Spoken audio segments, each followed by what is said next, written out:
观众朋友，大家好，欢迎收看天津卫视大型情感节目《爱情保卫战》。今天是七夕节，祝天下有情人终成眷属，拥有甜甜蜜蜜的爱情。好了，认下今天的嘉宾，请开门。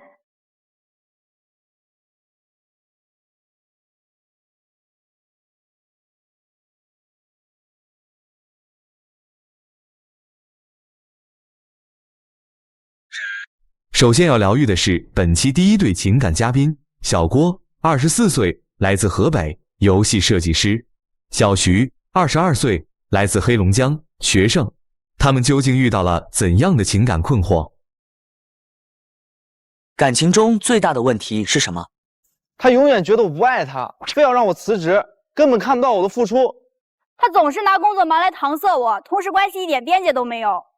他总要拿我和别人比，要求我做的面面俱到。我已经退让很多了，他还是觉得我无理取闹。你希望对方最先做出的改变是什么？他如果能对我多一点认可，少一点要求，我就心满意足了。把精力都放在我身上，要么换工作，要么分手。哎呦，要么换工作，要么分手，这听起来还这有点严重了哈。是，他现在就一直拿我工作的事儿来说事儿。他上一次就是毁了我工作中特别重要的一个项目，当时也是刚入职嘛，每天就特别忙，然后当天正好是工作快结尾收尾的时候，然后他当时就给我打电话，说是要临时来我家里，我说那你来呗，但是呢，他来了我家里以后就一直在打扰我。那是我打扰你吗？我当时我也好不容易有时间，我想去找他，跟他多待一会儿，我高高兴兴的去了，他也同意了，但他对我就特别不耐烦。然后把我一个人留在客厅，然后当时我就是在客厅等他一个晚上，他都没出来看过我一眼。我没出去陪你吃饭吗？再回去工作的时候发现手机消息都炸了，就期间手机一点动静都没有。我后面才发现他给我手机开了免打扰，然后我当时领导已经给我发消息让我把这个工作交给别人了，然后我们那个半个月的绩效我也没拿上。哎，姑娘，你就不怕当时他工作上有什么重要的事，由于开了免打扰接不到吗？但是我只听到他在房间里跟女同事有说有笑的，那哪是正经谈工作呀？还问人家你现在累不累，要不要休息一下？一个项目组的都半个月了，那么神经紧绷的，我不是放松一下吗？我不是在那你放松一下，你出来陪我吃饭呀？那你为什么要跟他有说有笑的？他现在就是总这样跟我无理取闹，我实在是有点受不了他这样。然后他现在越来越过分，他还要求我工作的时候要跟他报备，这不是情侣之间最基本的小事吗？报备不是工作时候怎么报备啊？他上班了就报备完了呗。对，我有一次有个特别重要的会，我想着得跟他先说一声，别打电话。结果他倒好，不让他打，他打得更欢了。然后当时很多领导都在，我那个会开到一半的时候，我手机一直震动。那他没给我发照片呀，我怎么确定他到底是不是在开会？他不开会，他在干什么呢？你觉得？跟别的女生不知道在干什么呀？他就是总怀疑我跟有个姐，因为他当时工作的时候对我比较好嘛，也算是带领我的一个小领导。然后当时特别过分，开完会的时候，我给他回过去电话，他根本就不接，然后还给我拉黑，还把我家里给砸了。我当时特别生气，就这么一个理由就要砸家？那他不接我电话呀？他第3次砸的时候，我实在受不了了，我有个视频，大家可以看一下。哎呦！就是你看啤酒瓶子碎了一地，好像家里进贼嘞。对，我当时那个电脑，那个是我工作用的，特别重要，文件都在里面。然后他当时就不管无故的全给我扔地上，还好没有被啤酒瓶砸坏，要不然我这1年多的工作全白费了。姑娘，你有觉得自己这样砸了他的家有不好吗？他不在乎我呀。那你都这么不相信他了，你都把家砸了，怎么又和好了呢？他后来也跟我道歉了呀，那我就原谅他一次吧。他就是后面还这样，他变本加厉，不仅让我报备，还时不时就查我手机。我有一次跟朋友吃饭，他当时突然就拿过我手机在那翻，大家都挺开心的，他就给我来这么一出，然后臭着个脸。最过分的是什么？他把我同事的微信给删了，把我那个工作群全退了。那不是因为你跟女同事聊天连头内容比较暧昧吗？他问人家到家了吗？然后还说你明天有没有时间啊？我可以接你一起上班。那是正常同事关系之间该说的话吗？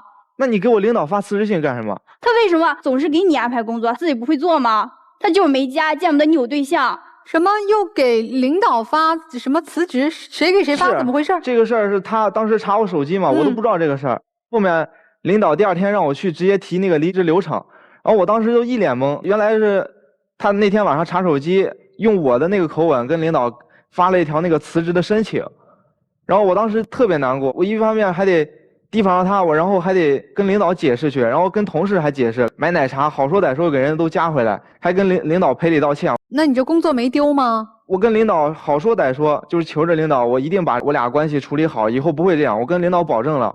但是他领导为什么总是给他安排那么满的工作，就没有时间陪我？我就领导是觉得他男士还是女士啊？男的。哦，幸好是男的。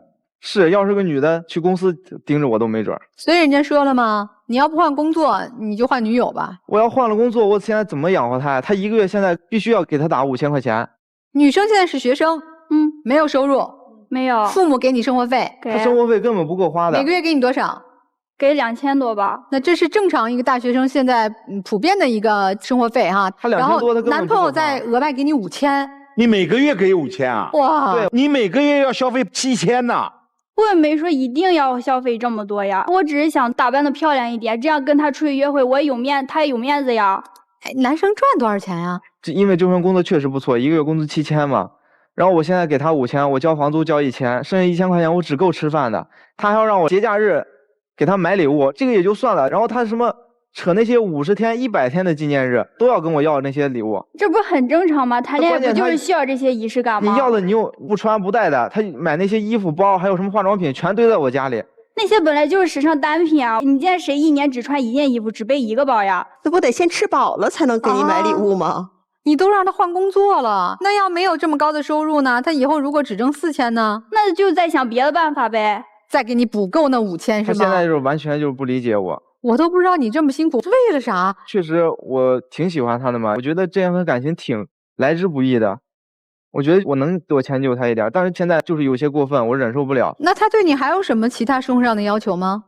他就是还不知道从哪学那些什么爱心便当，让我给他做那个东西，就是什么米饭和菜摆成那种小猫小狗的样子，然后他让我每天中午都给他送一份。我天天中午回去累个半死的，然后我还得给他做这些东西。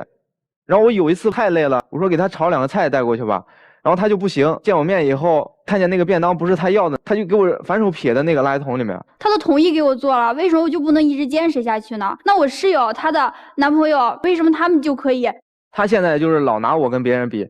哎，你为他做了点什么呀？在他工作忙的时候，我陪着他呀。还有一次，我加班加到特别晚，凌晨3点多的时候，他非要拉着我去吃什么打折火锅，我都这么累了，然后那生活不就是该省省该花花吗？我现在有这个福利，我为什么不想？为什么不用啊？然后我跟他说我很累了，你第2天我陪你早上去行吗？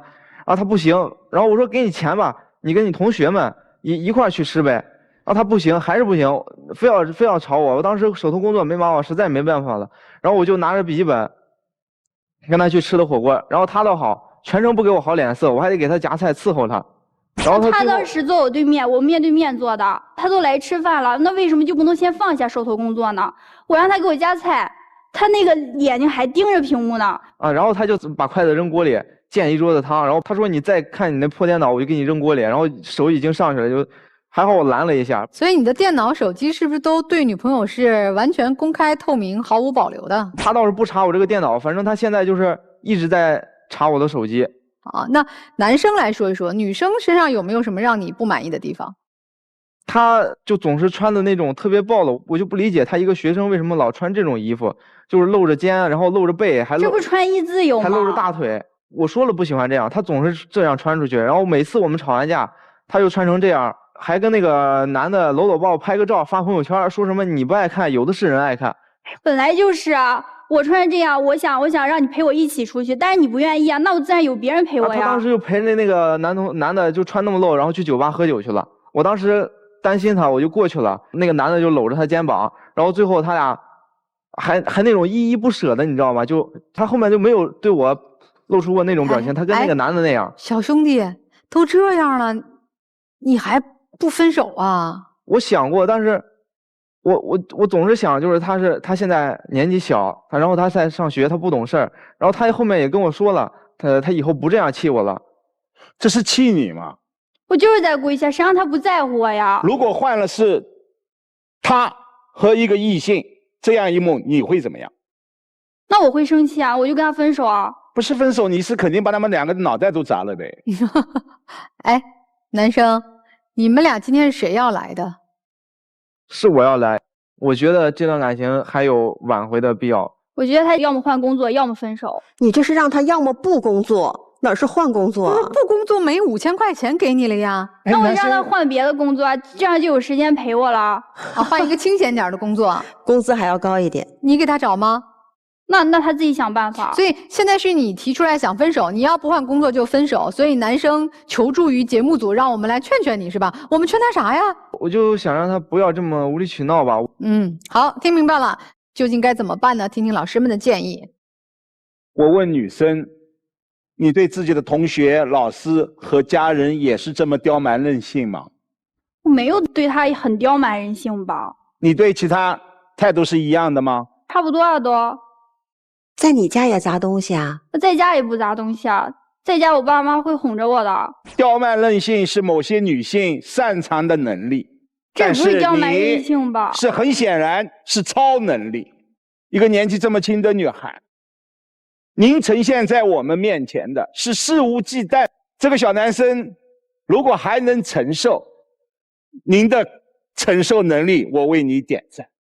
一切的一切都是以自我为中心。如果您在爱情当中是以这样的一种状态，爱情来一段毁一段，确实有点过分了。如果说他现在失去这份工作，哪来每个月给你5000块钱？他孝敬父母也没有像如此的孝敬你啊。看到儿子这样的委屈，哪个做父母的不流泪啊？所以我建议你们两个人呢，还是先分手为好，让他离开了你以后再去看一看爱情应该如何的去面对。谢谢。姑娘，我找一个男朋友不是因为找了他我就要幸福，你得知道他为什么找你。他找你的原因是因为他最开始跟你在一起的时候他感到幸福，当他越来越觉得不幸福的时候，就有了太充足的离开你的理由。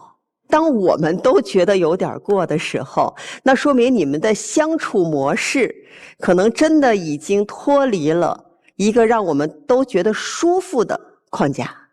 咱这么说吧，姑娘，他要是连你这个山头都能攻下来的话，再找的女朋友绝对比你好相处。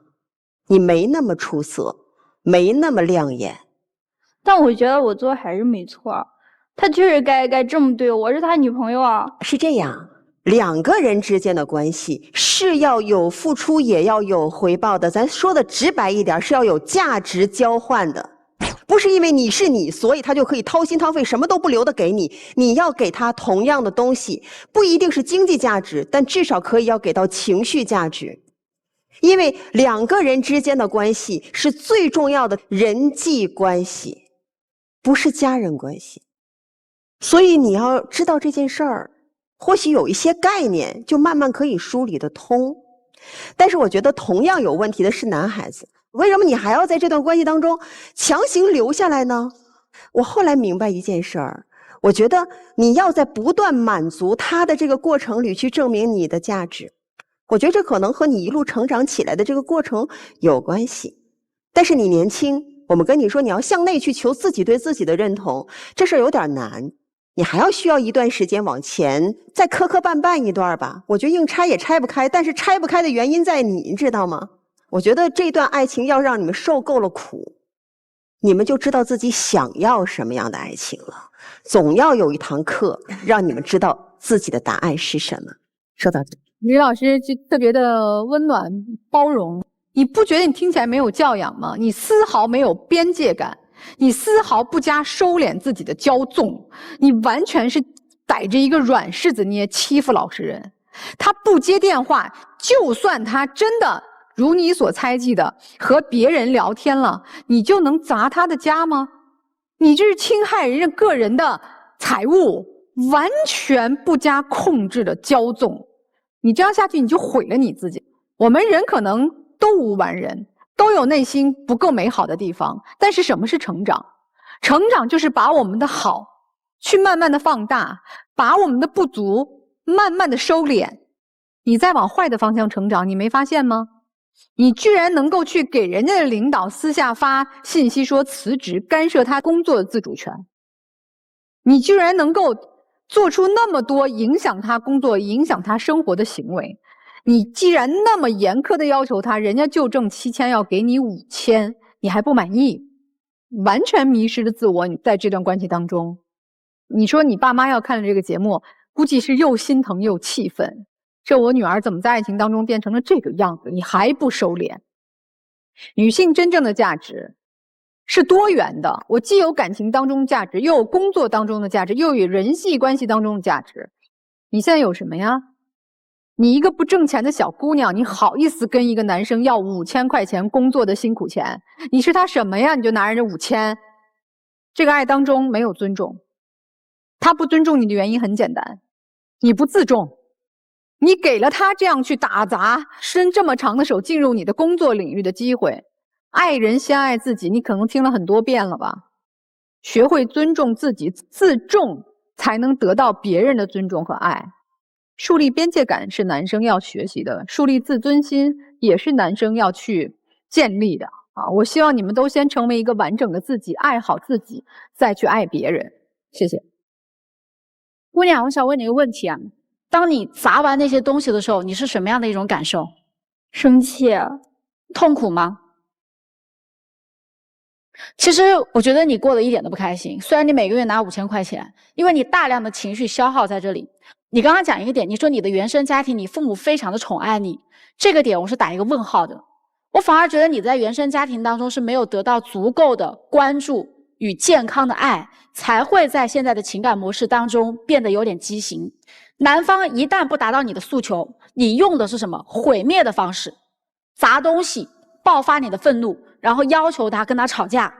你想把这个男方干嘛？你不仅要吞没他的金钱，你要吞没他的时间，你要吞没他所有的注意力，你完全想跟他达到一种共生的关系，你是想让他成为你的工具，你在用这个男人满足你的全能自恋。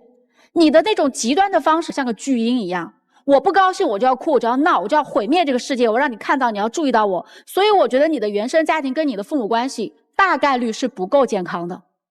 对于小郭来说，他换下一个女生，他或许找到一个可以理解他、懂他、欣赏他的女孩子，但是你如果不改变你的人生剧本，你会一直这么重复下去，一直让自己在这个痛苦当中循环，这是很可怕的一件事情。所以我觉得你要回去好好的看一下你跟你父母之间的关系是怎么样的。说到小郭啊，你一次次的让步，就会让这个女生觉得我赢了。任何关系发生的问题是两个人的合谋，你所有的没有边界感的行为，你都在纵容他，你就应该在他第一次砸你屋子的时候，明确告诉他，你这样做法是错误的，我们要分手。你可以包容理解他的一切，你不仅害了你自己，你更是害了这个女孩。你别觉得你很伟大，你很善良，你这样做法在我看来是不够成熟。所以说实话，我听完你们的感情，我觉得最好的方式原地分手，这是最好的选择。谢谢木姐。想更多了解木姐的观众朋友啊，有个非常简单的方法就可以找到她。我们在这个微信公众号当中关注木姐啊，您只要回复“爱情宝贝”这样5个字，还可以得到我们的新人礼。是这样啊，咱们先从业务层面聊这事儿吧，咱别老聊爱情。你跟一个那么好的业务苗子，非要聊爱情，弄不好人都没想这事儿。你说哪方面的业务啊？你就比如说业务，首先服从性测试做得非常好。每天一个小便当，你得给我做爱情便当，天天都要，每天换花样，花样得我满意，日复一日，这是测试对方的服从性，在执行过程当中培养对方的服从性，这个测试在业务层面做得很好。然后呢，你一个月挣7000，我跟你要5000，我干嘛不要7000？我不想要吗？我当然想要。我要7000，他翻脸了，我得给人留口吃的，还有1000块钱得租房，我不能让人家没地儿住，所以5000这个量把握的非常精准。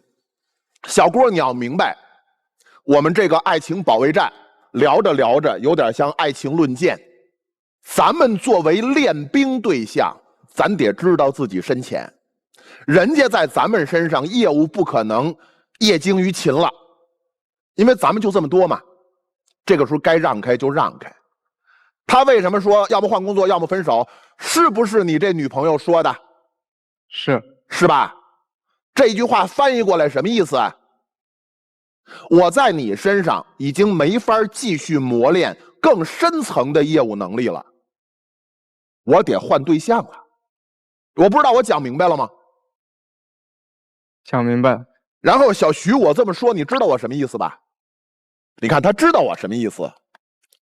这要是22岁没毕业，真的天真的小女孩都不知道这大爷在说什么。你看他一点头，他能听明白，能明白吧？你看能明白。我问你这么件事儿啊，你1个月给我5000块钱，我做你女朋友，你觉得这事儿是爱情吗？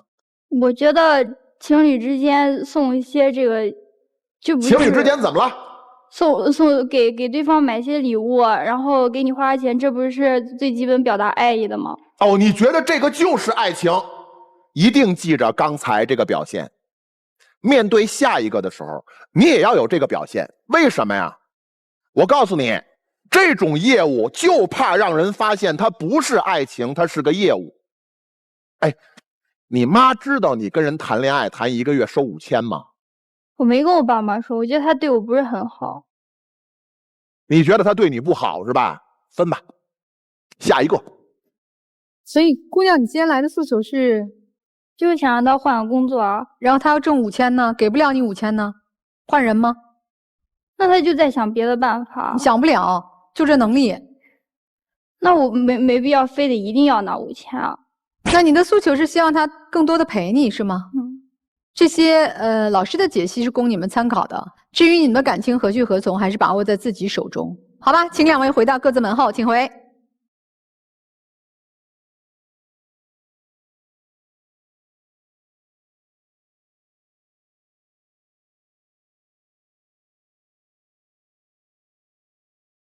登录微信搜索爱情保卫战官微视频号，添加关注。每天晚上8点到10点呢，我们的导师会来到直播间解答您的情感困惑，更有机会连麦互动。有情感困惑的观众朋友啊，有一个方法就可以找到我们，登录微信搜索爱情保卫战的官微视频号和公众号，那登录抖音来搜索爱情保卫战的官方账号和我们取得联系。记得我们不收取任何的费用，小心上当受骗。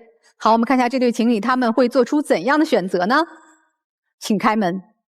其实现在分手对2个人来说最好的成长。真的建议怎么说的？原地分手，原地分手。哎，果然原地分手。男的没了。哇，真好。所以说明男生听懂了是吧？女生也听懂了。哦，这非常好。20出头的年纪，我觉得未来的人生还有很长的路去走，也有很多的精彩或者是坎坷。这段感情就让他们留在回忆当中吧，希望以后都能找到我们生活的正轨，好好工作，好好生活，加油成长。好了，我们来看看下一组嘉宾，他们又遇到了怎样的困惑呢？来，请开门。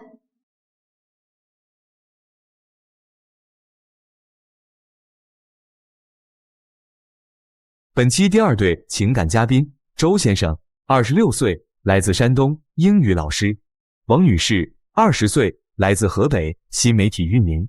那么，他们又遇到了怎样的情感困惑？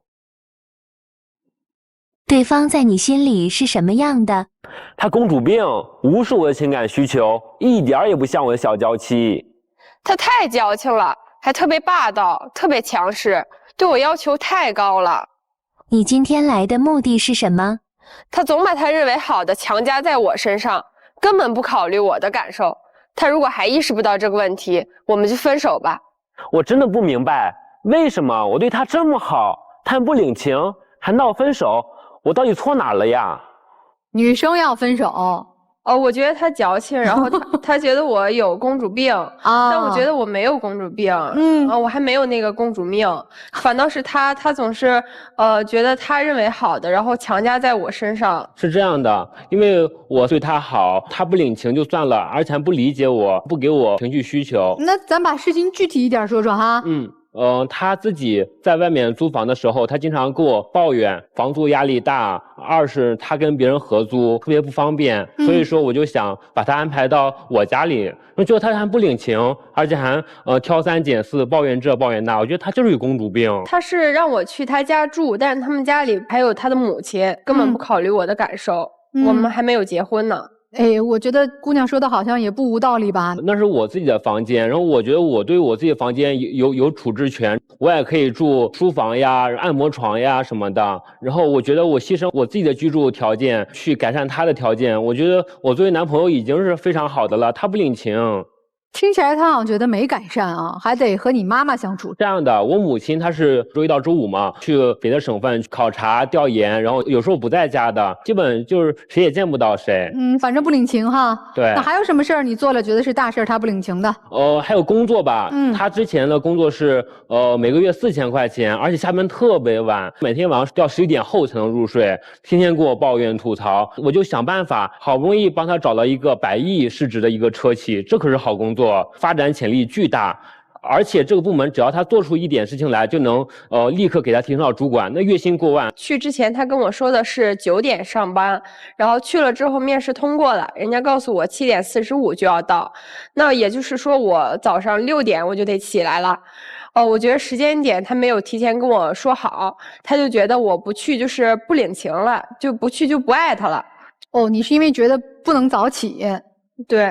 这工作你看早起，但下班也早呀，5点半就下班了，那多好呀！我这真心实意的解决我女朋友的诉求呢，你不理解还算了，还说我。咱们先不评判谁的观点正确与否啊，还有啥事儿啊？比如说，平时1周年纪念日的时候，我走了好多个商场，然后给他挑了一个卡通元素的包。可是呢，他非但不领情就算了，反而数落我一通。你知道他把包挂哪儿了吗，老师？他把那个精华水当挂钩用。然后放到了那很高的柜子上面，我一碰那包的时候，那包掉下来了，碎一地，溅我腿上全是玻璃碴子，那我能不生气吗？咱除过那个精华水砸碎了啊，就是那个瓶儿玻璃渣子溅到你，那包好看吗？挺好看的。他可能事后觉得挺好看，但他当时的原话就是对我说，这包太幼稚了，你买的我根本不喜欢。哎，行吧，你们俩现在收入应该是男生多一些，是吧？对，因为我是学历比较高，硕士学历嘛。那你们日常生活的开销呢？谁会多付出一点呢？日常开销基本都是我承担80%到90%这么一个范围。每周末我要请他吃个海底捞呀，还有比如说自助啊，一位就要399呢，这花销可不少，每个月都2-3千呢。哎，姑娘在这方面你还是认可的哈，就是她还是在经济上付出的更多一点，是吧？对。这个没有什么矛盾吧？我觉得我先前追他的时候，然后他对我情绪反馈特别好，但是现在我在对他这么好的时候，他反而就是对我的情绪回馈没之前那么高了。举个例子。就比如说我给他买了那么多衣服、裙子，还有手链，然后他就反应平平，因为我想象的至少得抱着老公转3圈那种的，或者说就是你得发个朋友圈什么的。你给我买了很多东西吗？你说的好像搞得我很物质一样。我就是给你买了好多裙子啊、衣服呀，还有情侣装呢。那让大家看看吧，导演在吗？我的那个行李箱应该在化妆间。你把他送你东西都带来了？带来了几件。咱看看到底送了点啥哈？这就是来摊牌的。哎呦，还带着签儿呢。这件吧，你说这件多少钱？这件当时我花199元买的呢。你再想一下花多少钱？为什么标签上写的116啊？当时我在线下商场买的，那个商场的那个推销员他说你女朋友穿这件绝对好看。行，而且我女朋友她是喜欢黄色嘛，我给她买了个黄色的衣服。一身小衣服。我二话没说，直接掏出手机扫码买了。但我女朋友就是很公主病，觉得嫌这嫌那的。这就是公主病。这里有没有9块9的？肯定没有9块9，我会花9块9给她买吗？还有啥？姑娘，再给我们看看。他就是每天说这个裙子大几百，那个裙子大几百，根本没有像他说的那么夸张，就让我有一些负罪感。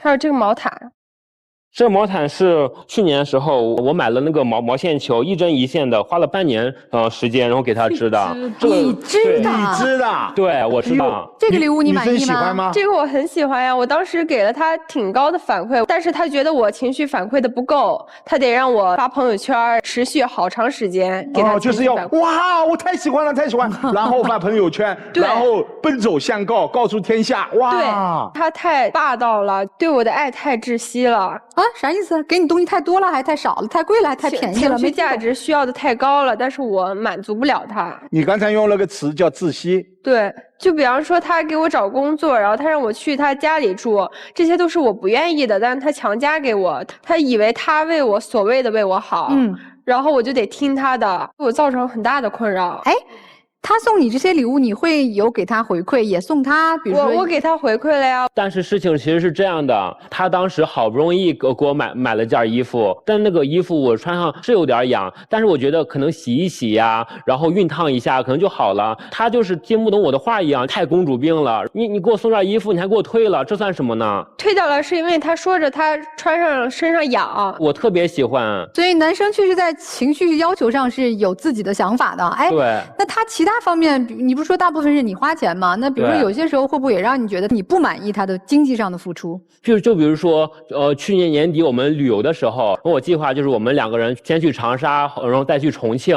结果旅游到重庆的时候，我就为他自己那个门票掏了999元，他就不满意了。最后我软磨硬泡3、4天才最后给我出了，这不就铁公鸡吗？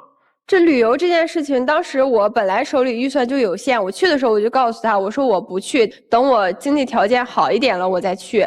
但是他说去的费用全额都是他包的，我说那行吧，那就去了。去了之后呢，他又要让我额外掏999，那我掏钱我就预算有限嘛，我就可以去也可以不去了。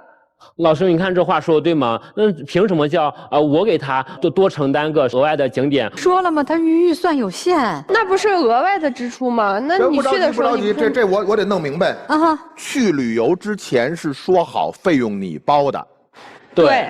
然后这999为什么他掏？因为是这样的，我觉得在感情中，应该是双向奔赴的，而不是单方面付出。我觉着人说出来的话得算数。你变卦了吗？走之前说的费用你全包，没错吧？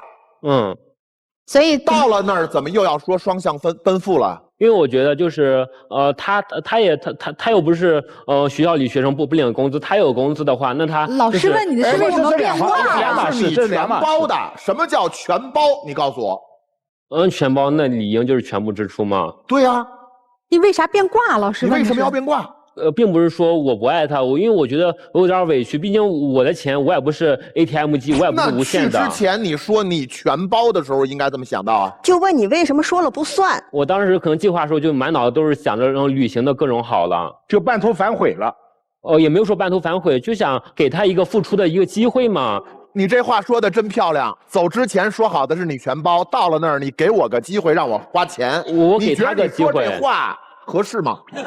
行吧，我觉得听明白了，就你不说了啊，我们听明白了。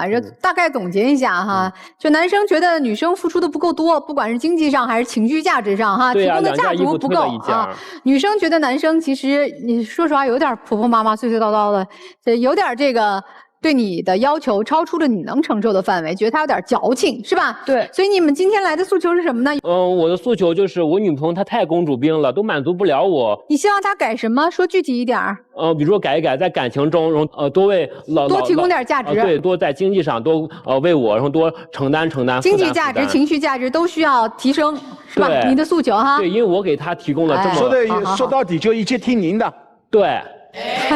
女生的诉求呢，就是他所谓的为我好，其实都是我不愿意的，我不需要他这种方式诉求。我觉得他要是再这么矫情的话，我也满足不了他。你就觉得很窒息，然后也满足不了他的要求，不行就你是想过分手的是吗？对。但是我觉得他不能。你别但是了，你自己思考一下，人家说了，你说那些要求我满足不了。我就这样，但是如果你不提这些要求，我们也能就继续相处，是吧？对。那究竟你俩适不适合在一起？我觉得听听大家的建议。女生，我只有一个问题，你喜欢现在自己做的这份工作吗？可以，而且也得心应手。对。很显然，女生只是你口中的公主病，因为你列举的几件事情都呈现不了公主病的内涵，她自己的这份工作做得好好的，你非要给她搞个什么百亿车企，她不适应，难道就是公主病吗？她不愿意住到你家里来，难道这是公主病吗？她知道婚前这样不妥当。男生很显然，你就是以自我为中心。一段恋爱，当爱情的维护成本它超过了情感收益的时候，及时止损是最好的办法。男孩子，首先你是不是觉得自己的学历比他高？是。你的家世比他好？对。你的能力比他强？是这样的。你的薪金比他高？是，我去年月薪过万。这是第一点，就你什么都比他好。第二点，你认为他好多事儿都是应该的，比如说我给你一个双向奔赴的机会，你为什么不珍惜？你难道不应该对我千恩万谢，感谢我给你跑来了这个工作吗？刚才在台上说了好多应该，所以我现在反过头来把你的话陈述给你，你还是认为这些事情是应该的，对吧？因为我这些都是对他好呀。我没有不，这你先别回答我，你不用解释，我只是给你罗列了2个标准，这2个标准，一个是优越感，一个是需求高，这俩才叫公主病的显著特征。所以到底是你有公主病还是他有公主病？我觉得可能错在你们所遇并不是自己最适合的那个。可能2个人最初都会被对方身上所拥有自己没有的那些东西而吸引。你可能觉得哇，一个这个很会提供情绪价值，在感情当中很朝气蓬勃、很热情洋溢的一个男生，他其实吸引到了你。男生可能觉得一个很客观、很冷静、很独立、很有自己安排生活能力的女生，这个细节可能也吸引到了你。互补嘛。但时间长了，发现我们每个人都有自己的清晰的轨道，你们俩其实都很清晰，而且你们都不太会为了对方去积极的调整。都还活在自己的世界里，自己的轨道上，自己的感知和认知里，都没有向对方妥协，都没有向对方更多的靠拢，这可能是问题。为什么没有那么靠拢？可能从最初的吸引慢慢平淡了之后，发现那些吸引你们的东西现在都变成了捆绑你们向前的东西。说的更直接一点，就没有那么相爱，没有那么欣赏对方。所以我也觉得你们也有几年的时间了，如果还调整不到一个彼此都舒适的状态，那还不如就祝福彼此，感谢曾经的陪伴。如果还愿意继续尝试，那真的要学会包容和妥协。所以何去何从，你们自己选择。其实我能感受到这个男方，他其实也没想那么多。他1个月就1万块钱，他愿意拿出一大部分在这个女生身上，当然会有他想付出、想控制的那一部分，想被认可的那一部分。但是我觉得要看到他背后的善意，至少他在这段关系他是愿意为你去做事，为你去付出。只是很多时候他可能买的东西、选择的东西不在你的点子上。这个男孩子是什么呀？他的原生家庭跟成长环境可能太好了，他对他自己的这个感情他是有一套剧本的。开篇那个被踩时候，他说他觉得你不是小娇妻，他把他自己当霸总，这属于短剧刷多了。他觉得我付出这些，你作为我的女朋友，你作为我的爱人，你要给我那种感受，他需要一个热烈的一种情感体验。但是男生，我想跟你说一下，这是生活，他的性格就是这样，你喜欢他，他就是一个非常真诚很简单的女孩，她可能给不了你所幻想的那种热烈的反馈，所以你得降低一下你的需求。另外你要明白一点，所有的付出它一定是你心甘情愿。如果我把所有的付出背后都标上了我所需要的期待，那你的付出并不是爱。不要去用你觉得的方式去爱一个人，而是要用他需要的方式去爱一个人。任何一段感情，包括彼此，他都可以照见对方，就像一面镜子一样。那我们看到了我们需要在对方身上去完成的课题，就是更加理解对方，把这个点攻破了，我相信你们可以很好的走下去。加油！谢谢木姐。电视机前观众朋友，如果想更多的了解木姐呢，有个非常简单的方法，我们去微信公众号关注木姐就可以了。那记得回复“爱情保卫战”5个字，会得到我们的新人礼。小王特别好，曲意奉迎是无止境的，咱就做真实的自己啊。咱们现在还没结婚，这个时候在饮食起居上咱们不做附庸，生活和工作不要依附对方，这一点坚持特别好。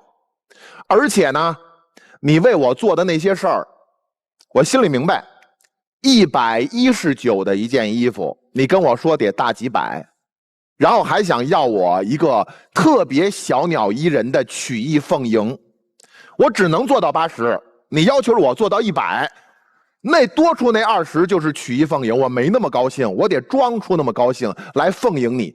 说不做就不做，因为这件事情，你满足了1，它就有2；满足了2，它就有3。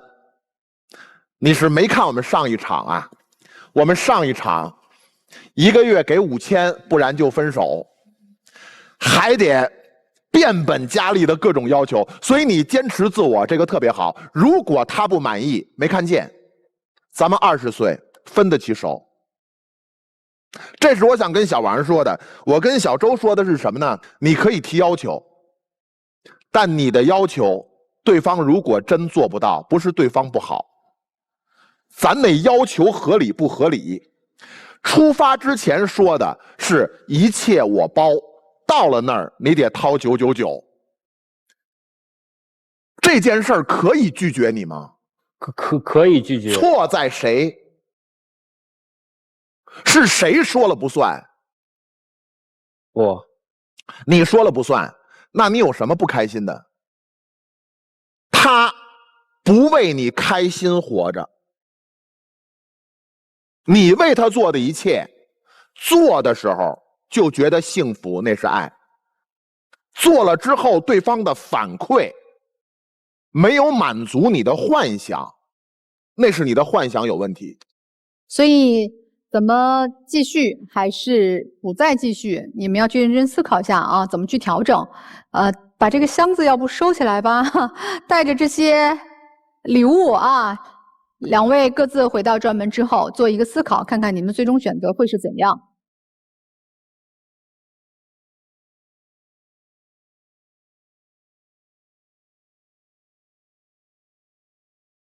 搜索爱情保卫战官微视频号，那在每天晚上的8点到10点呢，添加关注啊，来到我们的直播间，我们的导师呢会在直播间解答您的情感困惑，还有机会连麦互动。